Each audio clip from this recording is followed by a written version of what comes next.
Hey everyone, it's Will, GamerDad, with another video for you.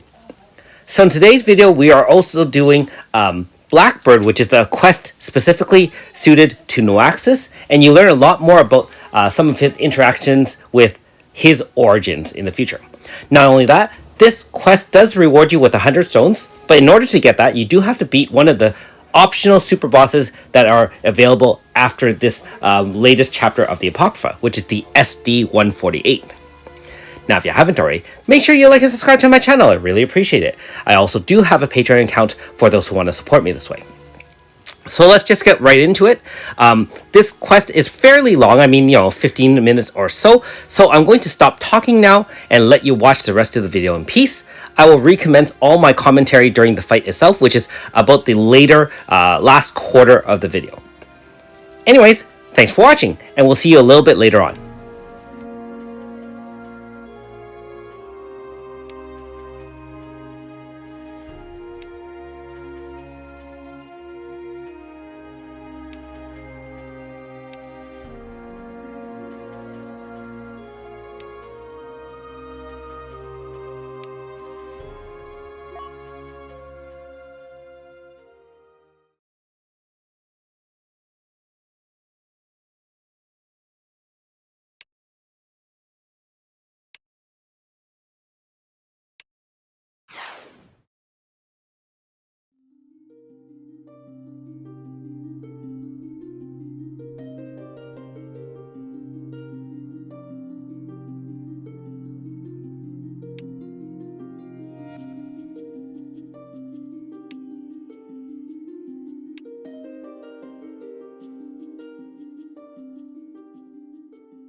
And we're back.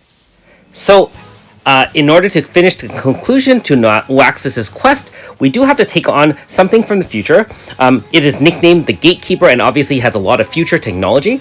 And just make a note of its auras that it starts the battle with, so make sure you try not to trigger any of its conditions. Now, at battle start, it does start up with a normal style, Earth zone, which obviously if you have a Cesta-led team like myself, we can overwrite that with Awakened Wind zone.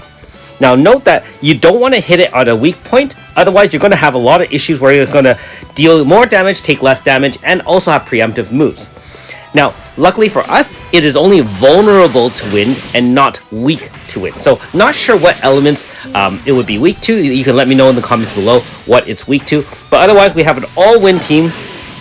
And the only thing really interesting of this fight, specifically for the first turn AF, is that if you activate the Twin Blade Wolf right at the end of AF, note that even though the AF bar is over, actually all 5 moves come through, and so I did not realize that until this particular fight. A very interesting and useful trick to apply for future fights, anytime you use Cesta. So keep that in mind. You can activate the very last sliver of AF and it'll do all 5 moves in succession, and it still counts. That being said, there is an HP stopper at like 5% or whatever, in which case it fully reheals 1 billion life essentially, and doesn't refresh any sort of buffs and debuffs. However, it does reapply a 50 hit shield instead of a 30 hit shield when it first started. Keep in mind it also hit you at the HP stopper with a 3000 fixed and 3 hits of MP drain, and that is RNG dependent. So make sure you are able to not only survive the 3000 hit, but if your MP gets drained from, for example, Ultra Suzette, she is responsible for wind setting zone, and I did already equip MP consumption down grassed on her to mitigate any sort of RNG chance, but keep in mind that you do require her to cast that move, the Boreas method. Now, in terms of Awakening Zone, Kirio can do that for free just by activating his own lunatic, and he's really high speed with my 200 for grass-stud slotted Kirio. So yeah, that would be an easy way to set it up, and it's a free unit nonetheless. Now, one thing I would say here is the turn before I killed this boss, which you can see it took me 4 turns instead of 3. I suspect that if I had used AS Kiku to VC in Yuri would have increased crit damage for your entire party by 30%. If I had done that, I suspect that Sesta would have ended it on 3rd turn. However, I can't refight this boss. So a note of strategy, if you want to improve on my strategy and make it a little bit shorter, you can do that. Or, of course, if you have tons of shadow already on Sesta to make her higher than the 16 shadow that comes as a base when you summon her, then, of course, you'll have more to deal with. Other than that, the fight is all over. Remember that you do get 100 stones for finishing this quest, and I'm assuming this is a precursor to other things later on. I do know, spoiler alert, that AS No Access will be coming in the future, and I'm assuming that this is required in order to get him at some point. Other than that, all Grasta loadout is at the end of the video, so check that out once the quest concludes.